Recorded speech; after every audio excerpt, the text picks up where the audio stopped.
गंगा नदी के किनारे एक साधु रहते थे।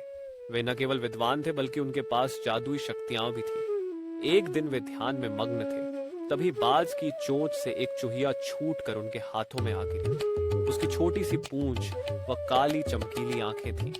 उन्हें वह बहुत अच्छी लगी, पर घर ले जाने से पहले उन्होंने जादुई मंत्रों के प्रयोग से उसे एक लड़की में बदल दिया। वे उस लड़की को घर ले जाकर पत्नी से बोले, तुम हमेशा से संतान चाहती थी ना, तो लो, आज से यही हमारी पुत्री है। इसे पूरी देखभाल व स्नेह से पालो। साधु की पत्नी भी अपनी पुत्री को देख प्रसन्न हो उठी। वह उसे राजकुमारी की तरह पालने लगी। साल बीतते गए, नन्ही लड़की एक सुंदर युवती बन गई। जब वह 18 वर्ष की हुई तो साधु व उसकी पत्नी उसके लिए वर तलाशने लगे। साधु ने कहा, मेरी बिटिया का विवाह ऐसे व्यक्ति से होना चाहिए जो सबसे बड़ा हो। मेरे हिसाब से सूर्य ठीक रहेगा। पत्नी ने भी हामी भरी। उन्होंने जादुई मंत्रों के प्रयोग से सूर्य को नीचे बुला लिया। उन्होंने उसे अपनी पुत्री से विवाह करने को कहा, पर पुत्री ने पहले ही न कर दी। वह बोली, पिताजी, ये तो बहुत गर्म है। मैं उससे विवाह करूंगी जो इससे भी बेहतर हो। साधु निराश हो गए। उन्होंने सूर्य से कहा कि वे ही कोई वर सुझाए। सूर्य ने कहा, बादलों के देवता से बड़ा कौन होगा?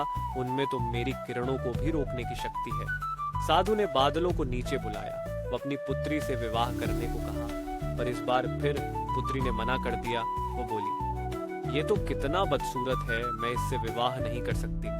साधु ने बादल देवता से कहा कि वही कोई अच्छा वर सुझा दे। वे बोले, पवन देवता ठीक रहेंगे, वे तो मुझे भी अपने फूंक से उड़ा देते हैं। साधु ने पवन देवता को बुलाकर अपनी पुत्री से विवाह करने को कहा। पुत्री ने फिर इनकार कर दिया। वो बोली, मैं इससे शादी नहीं करूंगी। ये तो कहीं टिकते नहीं, हमेशा यहाँ वहां भागते रहते हैं। साधु ने पवन देव से पूछा, क्या मेरी पुत्री के लिए ऐसा वर हो सकता है जो आपसे भी बेहतर हो?